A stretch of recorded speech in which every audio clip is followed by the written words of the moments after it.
this. You can't get out of this. Now you're in the podcast. We're locked in, and it's started already. How do you feel? I'm nervous. You really threw that on me, and I'm like, okay. Yeah, I know. The viewers aren't gonna know what you're pressed with right now, but you're gonna have a question later, and it's gonna be so much fun. So exciting. So I've told you before this started, it's gonna be we're gonna talk a lot about music today. Okay. So I'm gonna give you a question that's not musical first, but you'll like it. How would you break up a wedding? Okay. I'm trying to think of the most annoying way to do it. Honestly. That's the best answer so far. Keep going. Okay, honestly, because the whole legally thing that if someone actually objects during the wedding, they have to cancel the entire thing. That's not a real thing. I hope you know that. Oh wow, now I just feel stupid. I don't know if anyways. You do a wedding. Well, it's not an original thought. I've heard somebody else say this, but it's just why in the hell would they be like, hey, anybody want to say no to this wedding that we've paid so much money for? It's not it's just a really irrelevant thing that nobody should ever ask. Yeah. It'd be a weird law if that was hey, now is the time to say so. But it would be funny. It would be funny, and every comedy has led us to believe that, which is why I think my answer, at least, is just in stating that, even if they don't ask for it, I'd be like, I object. That's true. That's true. I'd be waiting for a window to jump in, waiting for them to say that, and then I learned it's not real, and so just in the middle of we gathered today, I object. Yeah. Or and then it'll be an awkward time. No, while time. They're walking. No, you gotta do it while they're walking down the aisle. You just randomly, everyone's standing up. They're taking photos of the bride. You just stand up on your chair and you scream, "I object."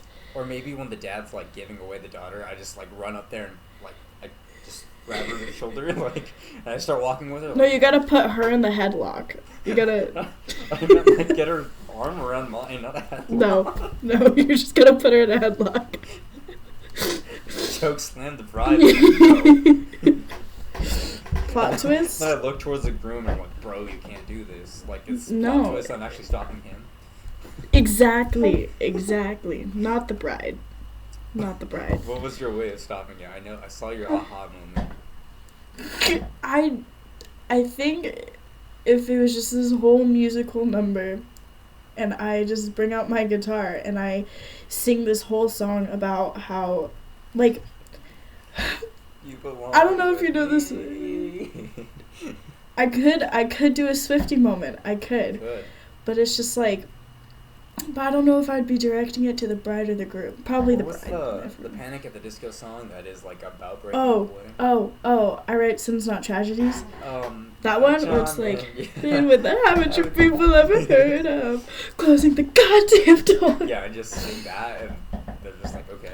It's you would look so stupid, but it's have you ever seen the music video of it?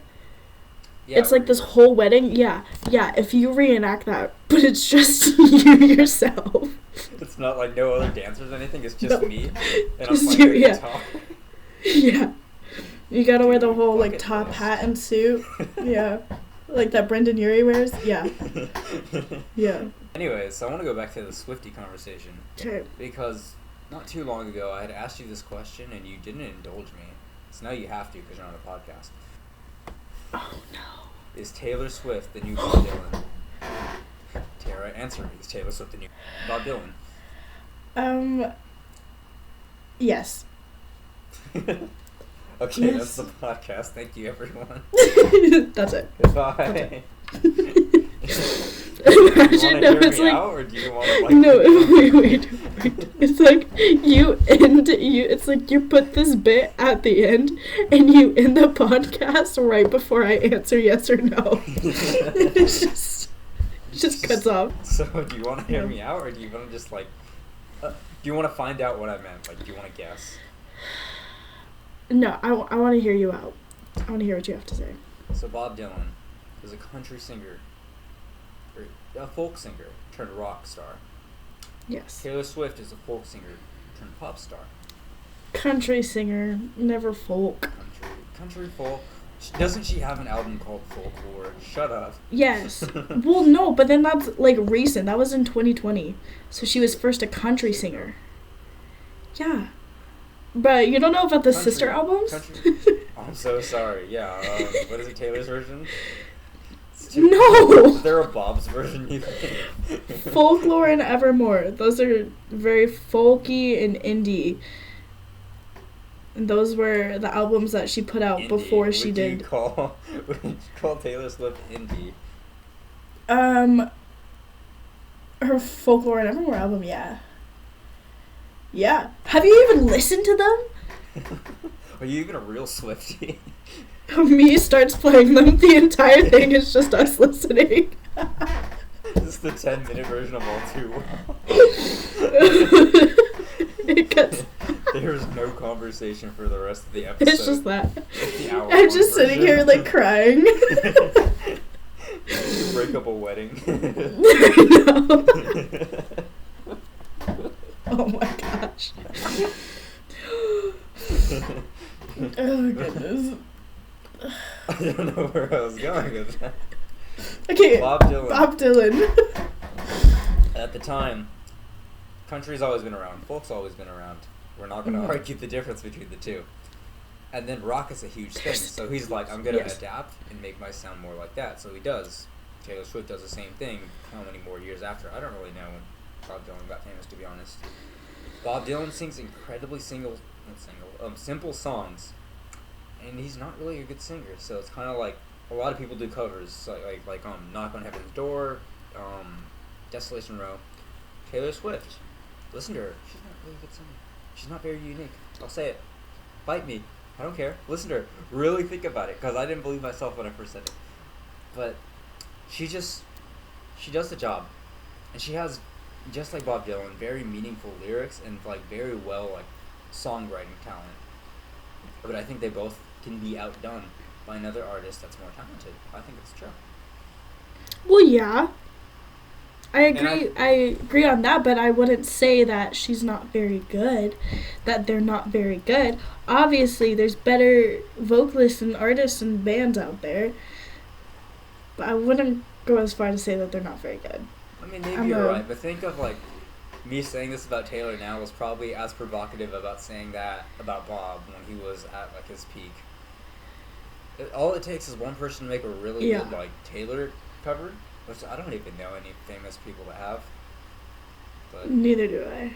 I know, like, I can't think of any, like, famous people to do it, but I want, like, Red to be covered by, like, other artists, so it's not at all Taylor's version. I want Jake Gyllenhaal to make his own version of Red. The Jake version. It would literally just be a bunch of songs about gaslighting. Good. Nightcrawler was amazing. Listen, Taylor Swift. Where am I gonna go with this? I have a really big thought, and it's building up. I think Jake Gyllenhaal could sing all of Taylor Swift's songs. He could sing all of Red. No. He could perform all of Red, but Taylor Swift could never play Nightcrawler. She would never be in Zodiac. No. No. They do not compare. I reject that. Call him a gaslighter all you want. That is unmatched talent. She'll never get an Oscar. Have you seen her in the Lorax? Have you seen the sellout? The worst I will die on the hill that the Lorax is the worst musical ever made.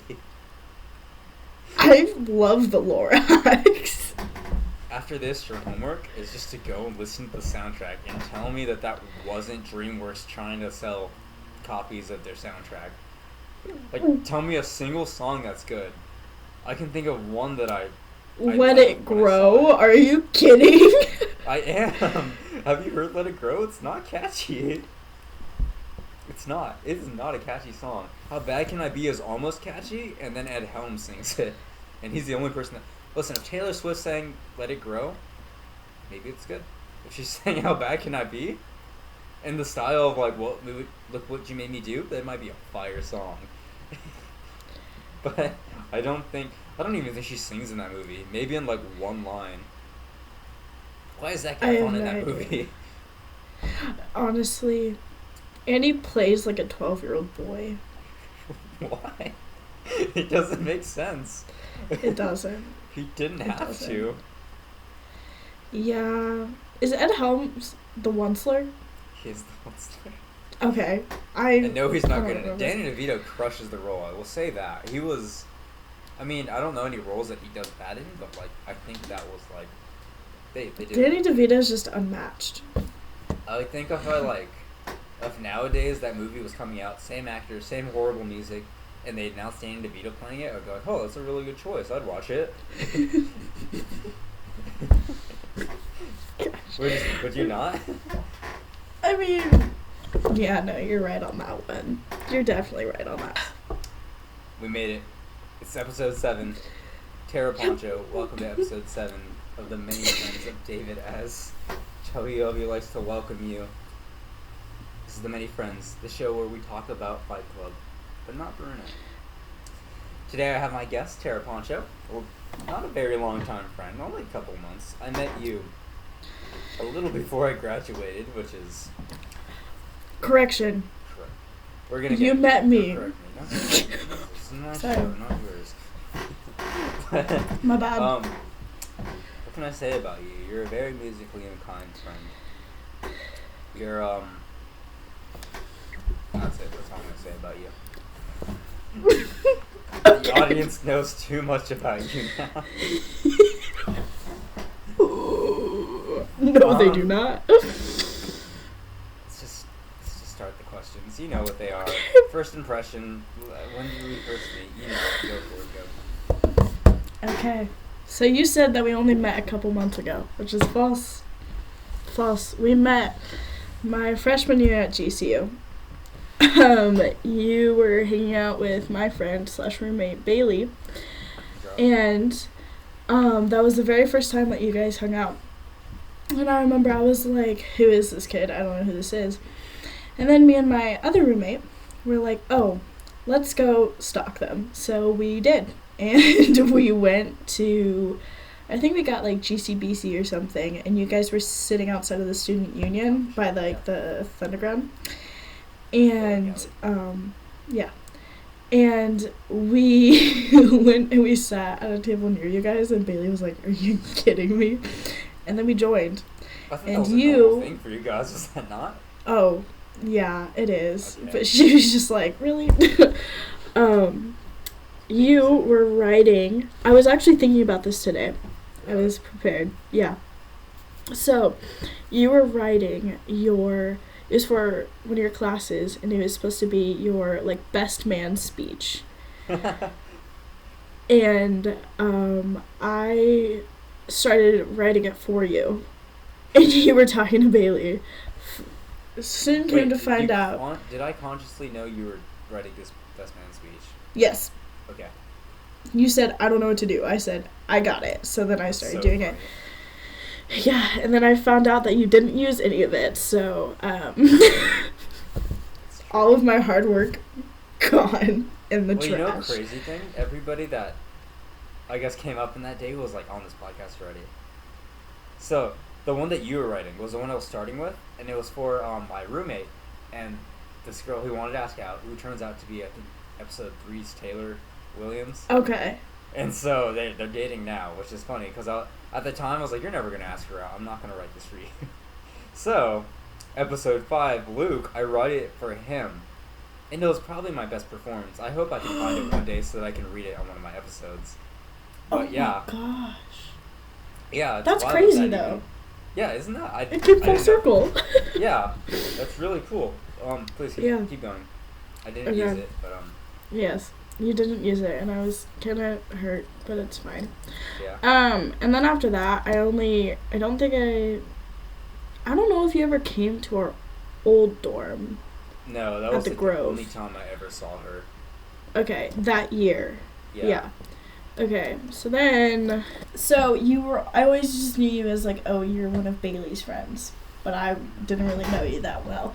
And that you guys would trade gifts from Washington and California. Not about that. Yeah, because you gave her the Mickey Mouse magnet. Because, like, you guys traded, like, shot glasses and stuff, I think, or stickers, or I don't remember. Something like that, yeah. Because I'm pretty sure I was there for most of the time that she bought those. from what I don't remember. Really? But yeah, and then I didn't see you until you slid up on my story, and that is yes. Well, don't forget we saw each other at Subway once. Oh yeah, the many times that you've actually held the door open for me. Yeah, because like we weren't friends yet, and yeah, I'll talk about it. But we weren't friends yet. We just kind of like saw each other. We weren't associates. We weren't like acquaintances at all. We were just like look at each other like, do we say hi? And it would be like for a second longer than any normal person would, and we just not. But yeah, I remember my first impression of you because and this is a Luke story, but and I've told you this before, but him and I, we had a lot of good phases that we went through in junior year, and one of them was like, who can make, basically just like, we seized the day, and one of the days we were like, oh, we should add somebody on Snapchat, like the quick ad, and see who can stay the friends longest with them, or like form a relationship and stay longest. And he makes a friend who's like this, who seems like a really nice girl. She seems like she's really pretty and all that, and she's like popular. And like a month later, they're supposed to meet up, and he doesn't go with her because he gets cold feet. And then when she texts him again, it's like maybe a month after that, and she's like, "Hey, I got expelled." And he's like, "Why?" Have I told you this? I don't know if I've told you this. It shocked him and I so badly. It ruined everything. We just couldn't think straight for a minute. I guess her friend dared her, or she was drunk or something. She pulled down her pants in the hallway, pushed her butt against the wall, and just took a dump. That is 100% true. And she didn't understand why DCU expelled her. And she was angry about it. And so did she get caught taking the dump? I don't know. We have so many questions that we'll never have answers to because he just stopped answering after that. I don't even know if I want to know the answers. I don't either, but it can sleep. It's just how? What possesses? Oh, see that happened. That's a fun little story for you. And on the other side of things, I add Bailey and you at the same time. Yes. And we both have conversations. I talk to her, I talk to you, not knowing you guys are friends at all. Until like that day that I had, and that you had showed up. But yeah, we had talked, and it's just like, it was a good conversation, but it was nothing to keep us going, so we kind of ended there. And me thinking, I'm never going to talk to this girl again. Even when we met for the first time, like in person, with Bailey and my speech, I was like, we are never going to talk again. Fast forward to how we became friends. Take the show, my friendo. Okay, so, it was like a month and a half or so near the end of the semester. He was graduating. I was leaving. Honestly. It was very last minute.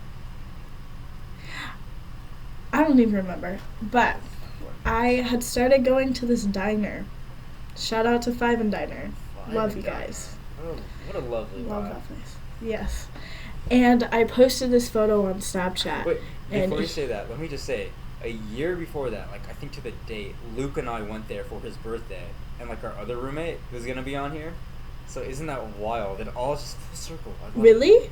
Isn't that entertaining? Five and Diner? Five and Diner, that same exact one. Sorry, I cut you off. You were at Five and Diner. I'm fine. It's a great place. Yes, and I posted a photo, and David slid up and was like, this is the most aesthetic thing that I've seen all month. Congratulations. And I said, thanks, I really appreciate it. And then we started talking. And then, because I think you asked me, like, where it was, and then we just started talking about a bunch of stuff. We talked from, like, the time that you slid up on my story till, like, 4 a.m. And it was, like, texting. Maybe 11 when I, like, texted you. I don't even remember. It was a whole weird scenario. We were just talking about the diner, and then I don't remember the rest we were talking about. I'm not going to be able to remember. But yeah, we were talking about that, and then I think it was the next day, because I think I went like... You're fine. You said he wasn't in the episodes enough, so... Just need a little clip of him sipping some water. It's going to cut us out when we have that. Sorry, I know I keep interrupting. I am thoroughly interested in remembering this. Okay. So yeah, then we were talking and stuff, and I think it was the next day, and we were talking about, because we were talking. Oh, this is completely wrong. There's more to this. What is it? Do you want me to jump in? Because I'm going to share the same story. You want me to fill in the holes? Yes. Okay. So, I don't know why it's up. I don't even do that. Like, this is not a normal David thing, but I was just like, cool vibe. Anyways, so, I said that. I was like, you deserve a star or something. And you were like, you can't come here because it's my place unless you buy me a coffee. And I was like, alright, whatever. And, and then, so we became like instant friends that day. Or not friends, but we were, yeah, I'd say friends, honestly. We weren't like, we didn't have the like connection that we do that got you on this podcast, but we were like, I will call this person a friend if somebody asked. And yes. And then after that you're like, well, I'm going tomorrow, so, text me then. And then I was like, and you're like, if you drive me, but I never felt like driving. So maybe like every day that week I kept telling you, yeah, we will, but I just like kept saying no last minute. And then but one day I was down, it was like a Thursday or whenever karaoke night is, and you're like, well, yes. we're at karaoke, so you can come here and then we can talk about going to get coffee. And then we made it to karaoke, which was, I don't even know, was that significant? I remember it was great thing that came from it. I think we had our jokes, and like, yes. as new formed friends, we had like a significant amount of jokes where people would be like, they're funny people. Like, I don't know, it's like a successful gathering. And yes. Whatever. And then I think somebody sang a Cage the Elephant song, right? Somehow Cage the Elephant came up. And then I was like, that's my favorite band. And you're like, I love that band.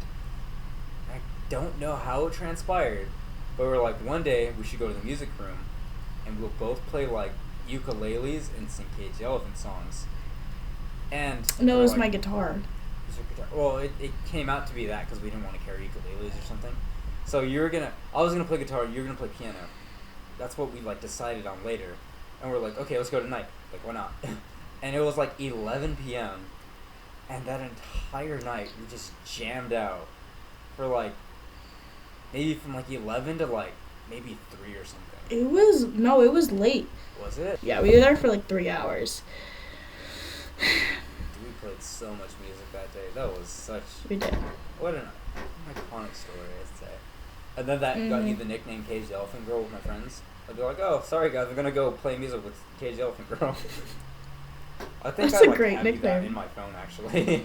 Really? Like on your like text messages, it's like TARAH, CTE Girl. Just so that you remember who I am. Out of the many TARAHs I know. Well, I don't even know if I've talked about this on the show, but basically every friend I make, I think of like a nickname for them, just so I know who it is. There's this girl who's hasn't been in the podcast, but there was like, she's very knowledgeable about like film things and like story stuff, and so every time I have a question, I just go to her. So I call her Encyclopedia. I'll call her Book Girl because she's a human encyclopedia. Or like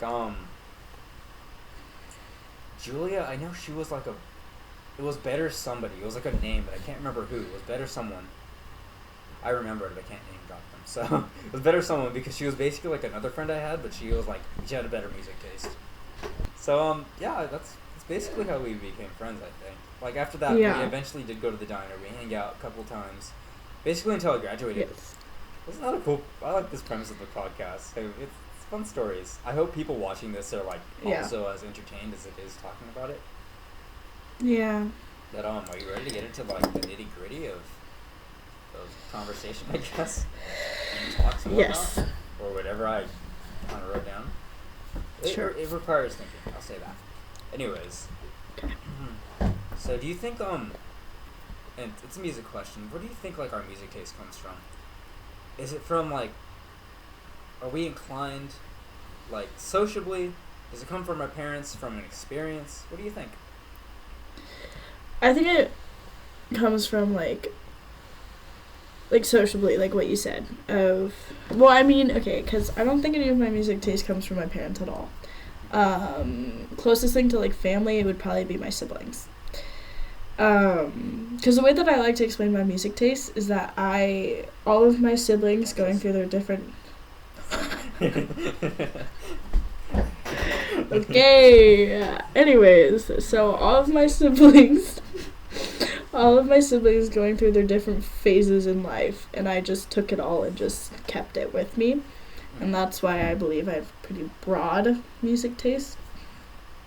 But I think it definitely comes from more of like the people around us, and then because once someone introduces something to you and you really like that, I feel like you mostly just base different bands and different genres off of that specific band, if that makes sense.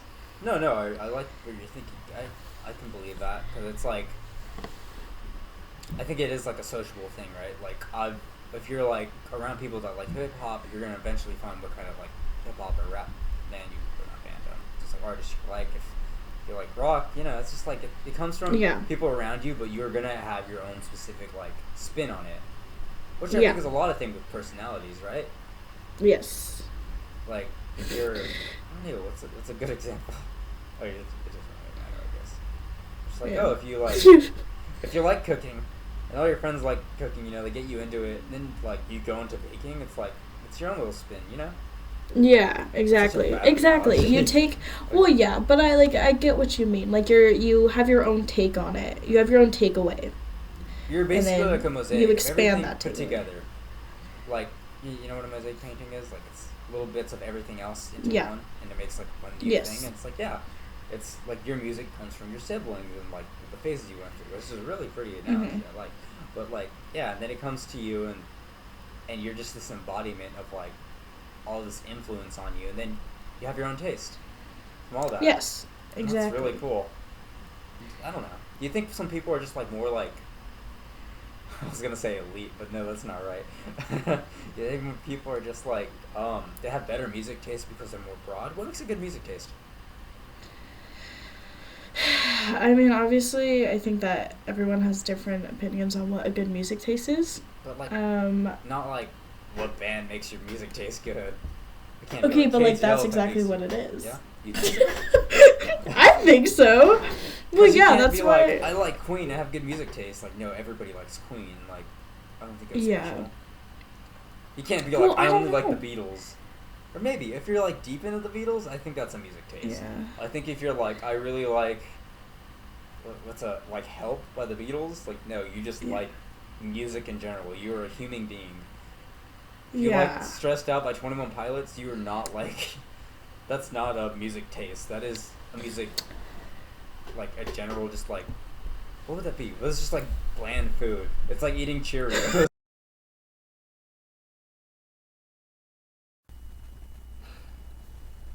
Here we are again for part 2 of episode 7 because somebody's Wi-Fi here sucks. I don't know whose it is, but it's probably yours. Not I. Here we are again, Tara. I'm in my work uniform because as soon as we're done with this, I'm probably gonna go to work. But I don't know. I don't know what we lost. We lost a good chunk of really funny things, like an hour's worth. It did. I think we left off talking about like Cheerios and how it relates to music, and it doesn't. But it was funny, I think. I don't know. And I think that's leading into like how we were talking about Phoebe Bridgers being the 31st pilot or something. You said 31st when you meant 22nd, but 22nd, 21st pilot. Yeah. And I don't even know how we got there. I don't know if it was funny or not, but I thought it was pretty funny. I don't even know either. And then we did some questions, so I'll ask you now. Although we are clearly so very in the mood for this right now, I'm gonna ask you, what's a good memory what's a song that gives you a good memory? Okay. So I'm gonna change my answer from the last one. Cool. And we're gonna get a little more sentimental. 'Cause Yeah. Good. We need Okay, PG. so,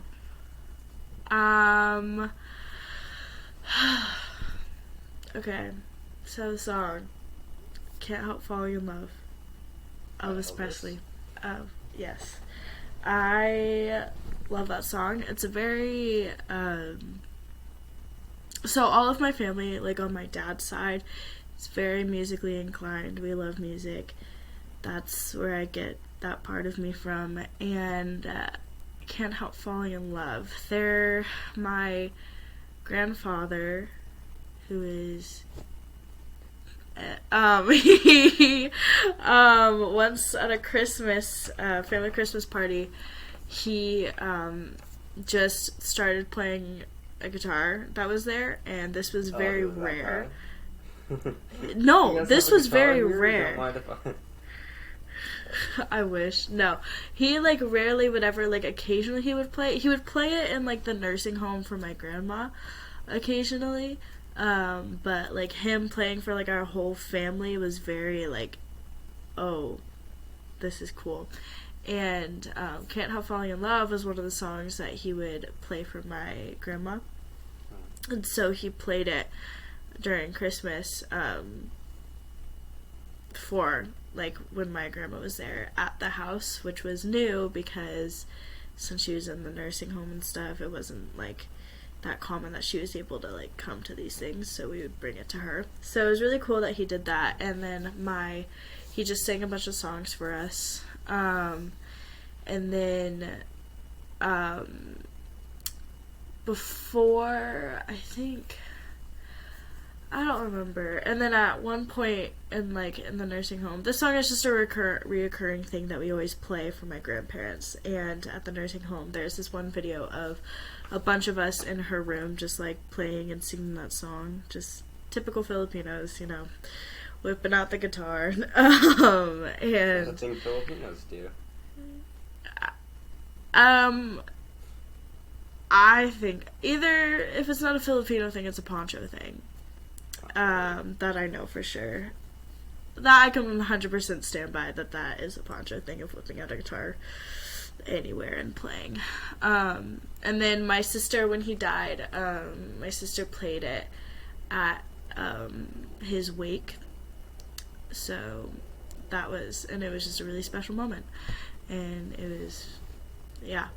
So that song holds very, like, a lot of importance in our family. And so whenever I sing that, or whenever I hear it, or whenever someone plays it, my mind just goes to all those moments that it was played. But yeah. Beautiful. I'd like to hear that. I don't remember what mine was. Oh, it was Rocky Raccoon by the Beatles, because I found it, like, the day before I went to college, the first day of my last semester, and then it was, like, the first song I learned guitar. You know, something just, like, being awake at 4 a.m. learning that song until, like, the sun came up. And it was just a really peaceful thing, and I don't know. The song has nothing to do with, like, anything. But, I was just like, oh, this is, like, a really, like, this is, like, a good time to accept that, like, this is the last time I'm going to see a lot of people this semester. And I don't know. It was oddly reassuring for a song that's about trying to murder the boyfriend of your ex. So, yeah. We talked about music collaborations, like the best and the worst covers, and who should cover who. Do you remember? I never even got to that.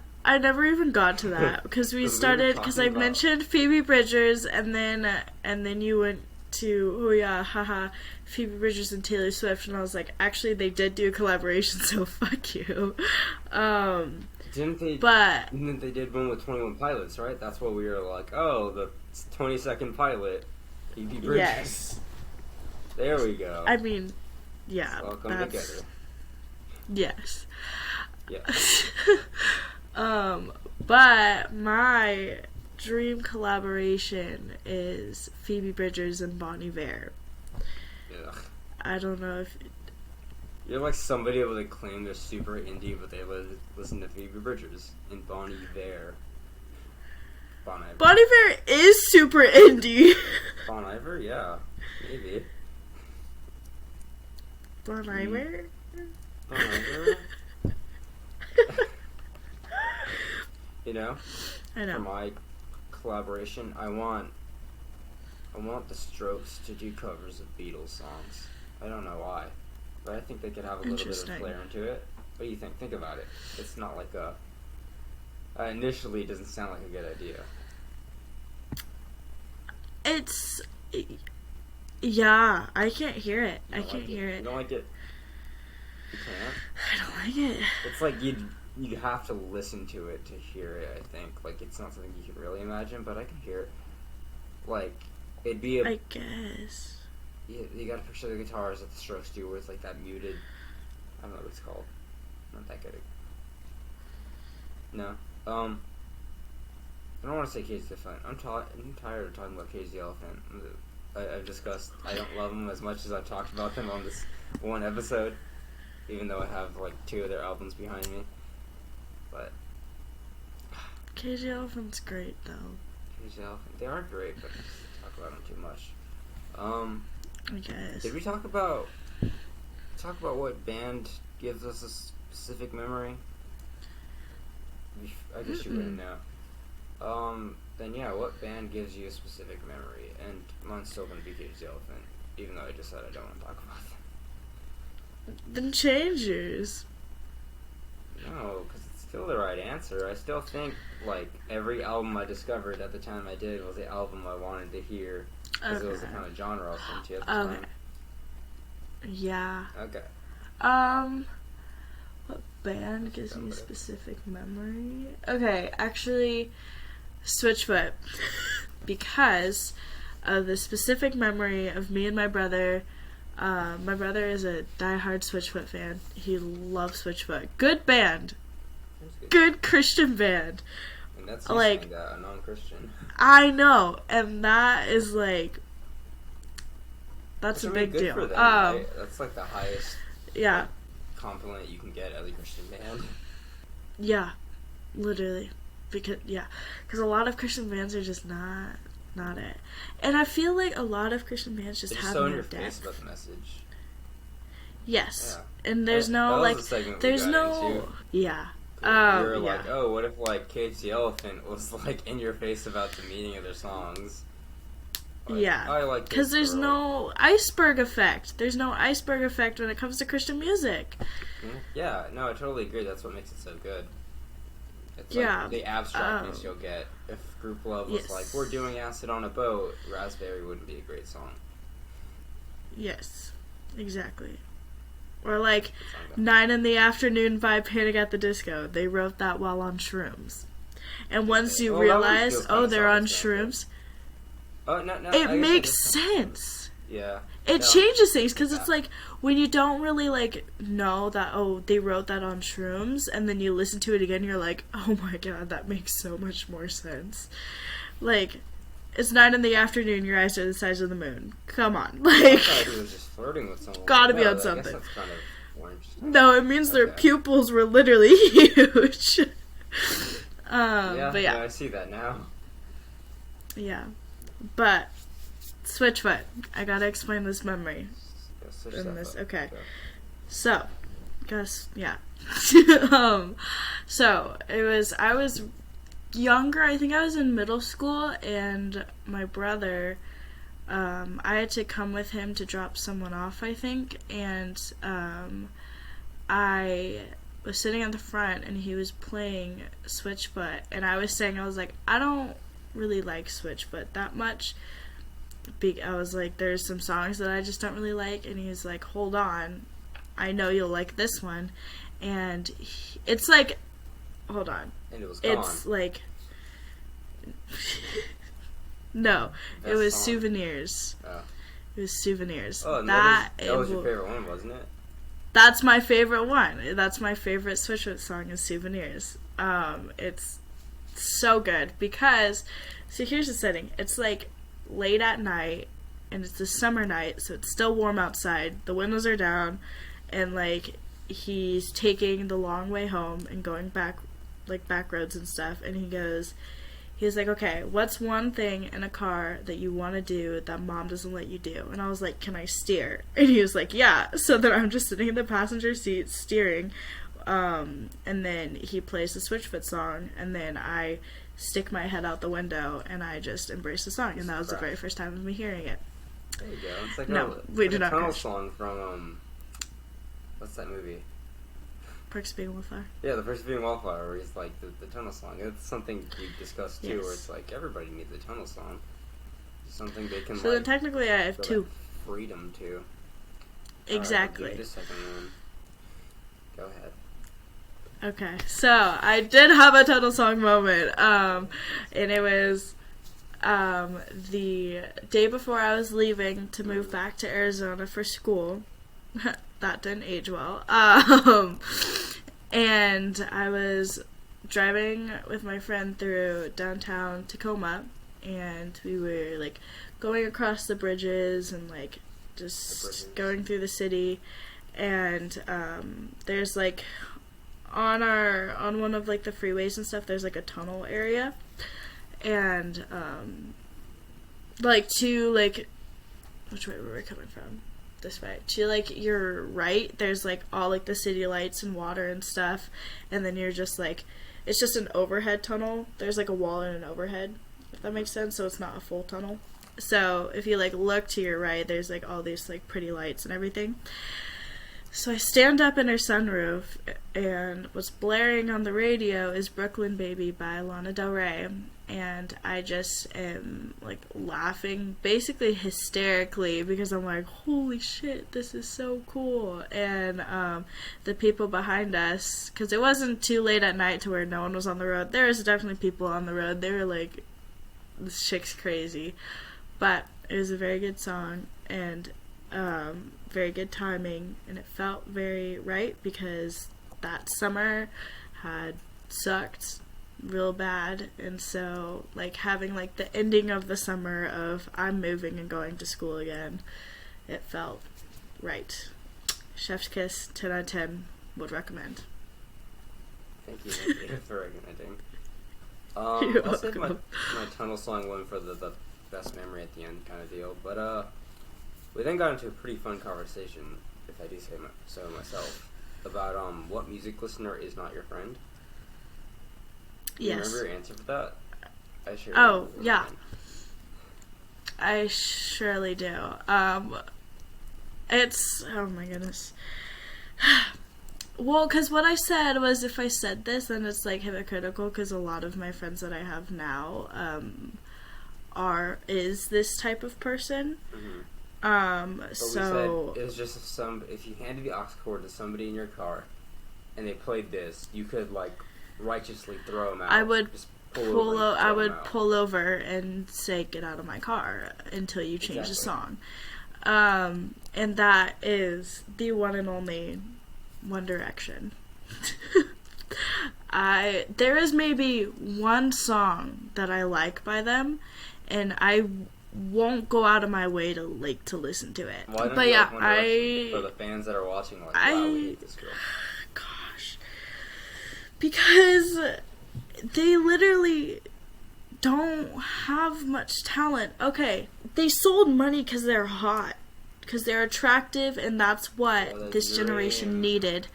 Was what they needed was a boy band that made crappy music that were hot, that teenage girls can obsess over, and that's how they made money, was because they were hot and they had catchy music that people couldn't recognize was bad music because of how they looked. I'll take it. Alright, what's my answer? Do you remember my answer? Because I said I remembered and now I do not. It wasn't Taylor Swift. That's what came to mind right now, but no, that's not true. You can totally listen to Taylor and we'll still be friends. Because I had two of them. I had a girl answer and a guy answer. And, I remember now. It was if you're a dude and I first meet you and your answer is Kanye West, I'm gonna be concerned. Oh. I don't know if it's manipulative. I don't know what, like, that implies, but something's questionable about you if you just listen to Kanye. Like, it sounds like a red flag. Like, it's fine if you listen to Kanye, but if that's it is. Your like, top tier favorite artist? Yeah, if I can assimilate you with Kanye West's personality or something, it's kind of weird. Like, there's something wrong. I like some of the Kanye songs. Yeah. But, But what the fuck does he know about Polaroids? does he know about Polaroids? Cameras. I messed up the quote. It was cameras, yeah. Yeah, it's I didn't know how to, like, use that in the context. What does he know about good music taste? That's not true. He's a pretty good artist. Anyways, yeah. and this is the girl answer. He's where it's like, good. I was just gonna go on about Kanye West, but you're fine. No, go ahead. I want to hear it. Okay, Kanye West is a good artist. I will admit that. He does have good music. Will I go out of my way to listen to him? Like, once every blue moon. Like, it's very rare. Do I... Yeah, do I only listen to him because my boyfriend plays him in the car? Yeah, but I can admit he is a good artist if...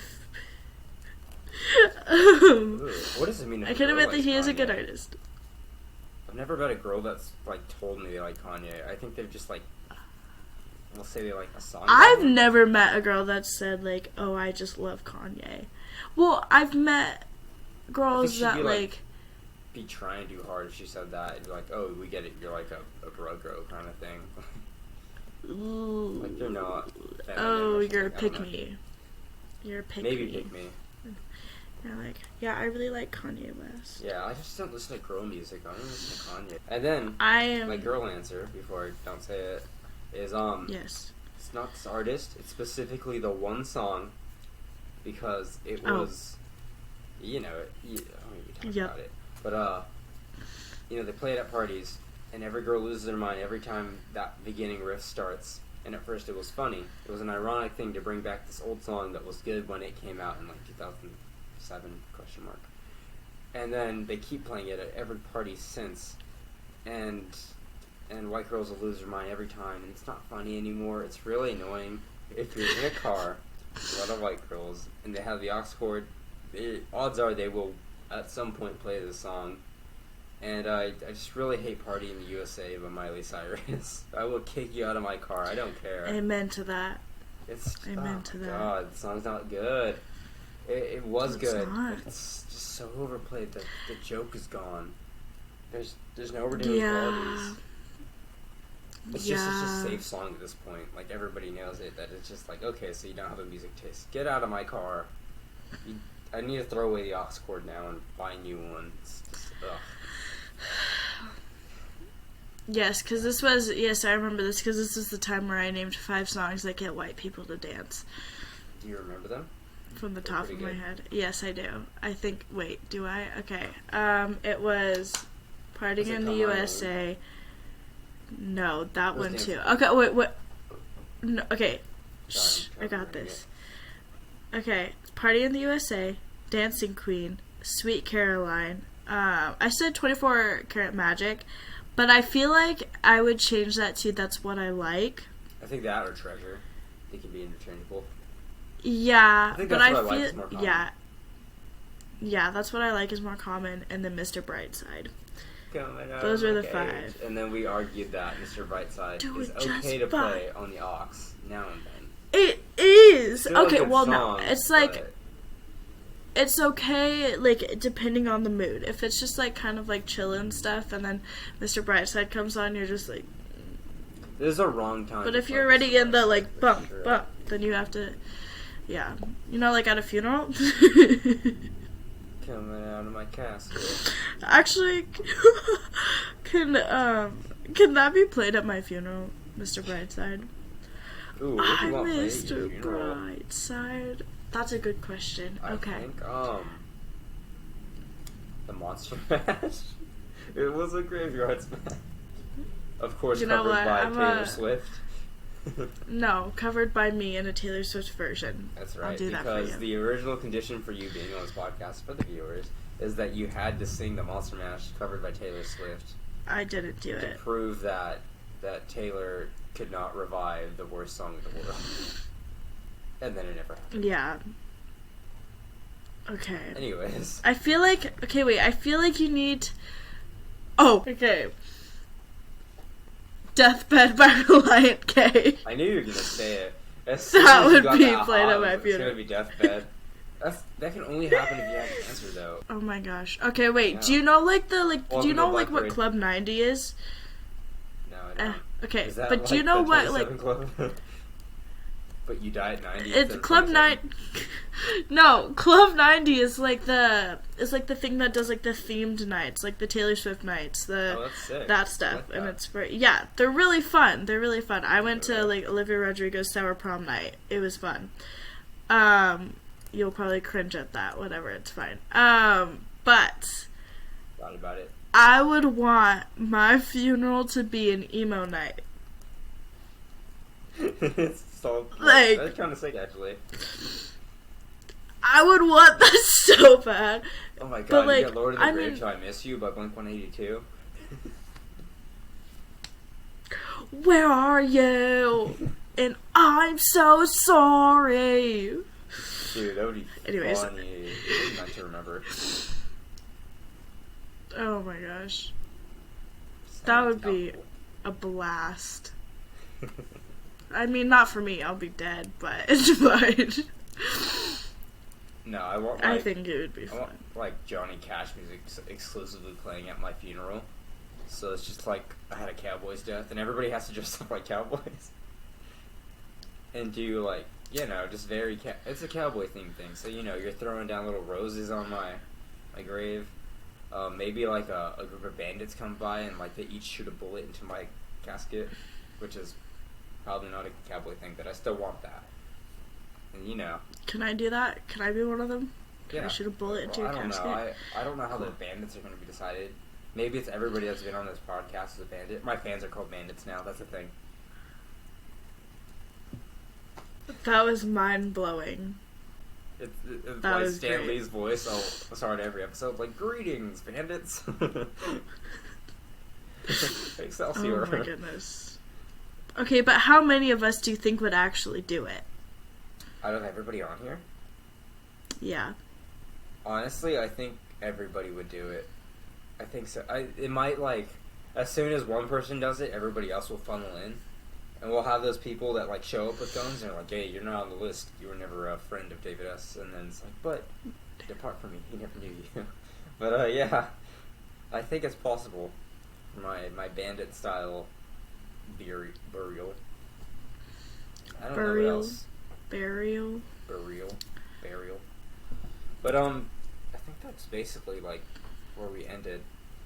You're still gonna have to sing my theme song. Don't think you're not. Are you serious? Hope you have a guitar with you. But let's share that last. Oh my god. That last memory, and unless you have one, I think I speak for both of us when I said it was a specific song we played in the music room after we got tired of Cage the Elephant. And it was, I think you just assumed I knew it. You were like, oh, I have a song you're gonna love. And so you started playing on the piano, and as soon as you did, I was like, I do love this song. And, mind you, it's 3 a.m., and we're both exhausted, but we belted this song, and I don't think I've ever had a song that I've ever sung so I'm exhausted. I'm never exhausted at 3 a.m. Especially not when you're singing Creep by Radiohead. Applause. No! Yeah, but we sang Creep and we belted that song, and it was very liberating, very beautiful, I might add. It was art. It was pure. Miley Cyrus art. Could never party in this USA could never. When that song was going around. But yeah, I thought that was a pretty good memory. And yeah, I hear it now and then. It never loses that flair that I have. I'm like, whoa, this song was so good at that moment. Every time I hear it since. So yeah, that's that story. Who do you want to dedicate this podcast to, Tara? I would love to dedicate this podcast to, I would say Rudy, my cat. Rudy, the cat? Is Rudy nearby? Yes. Is he here? Rudy. I can go find him. No, that's fine. He can't be that far. Well, I mean, I have to grab my guitar. But it's right there. Okay. It's good that we have Rudy. Yeah, I can't wait to have him on the podcast. I'm sure you can't. Yeah, no. I think you'd be more interesting than me. Am I getting uncomfortable? Yeah. It might get uncomfortable. I can't wait for his bandit induction when he shows up to my grave. But yeah. He would be the first one to shoot the casket. Can we, if we can somehow get it edited, or he's just standing upright with like a bandit pistol in his hand and maybe like some spurs and like a hat, that'll be the official picture of my podcast. Oh my god. And maybe like a little holster. Yeah, glorious. It's gotta have a holster.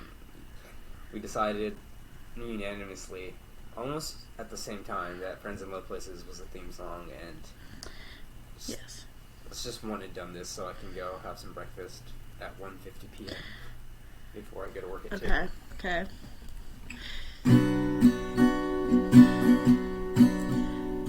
Cause David's got friends